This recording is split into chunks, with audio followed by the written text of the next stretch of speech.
एवं सेरंग ग्राम अंचल में बीजेपी पक्षर मंडल संगठन समीक्षा बैठक अनुष्ठित।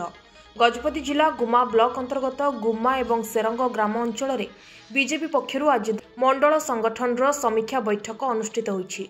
बीजेपी राज्य साधारण संपादक मानस कुमार महांती अध्यक्षतार जिला बीजेपी सभापति नवकिशोर सबर, पूर्वतन पारला विधायक के नारायण राव, जिला प्रभारी सुरेश पाढ़ी, मंडल सभापति उत्तम पाणी, मोनसी गमांग सह अन्य अतिथि माने उपस्थित रहिथिले। एही अवसर में जिले में किपरि बीजेपी संगठन मजबूत हेबो एवं आगामी पंचायत निर्वाचन में किपरि जिलार विभिन्न स्थान में पद्म फुटिबो से नहीं अतिथि माने निज निजर अभिभाषण प्रदान करथिले। एही कार्यक्रम में जिलार बहु बीजेपी कर्मी नेता प्रमुख उपस्थित रहिथिले।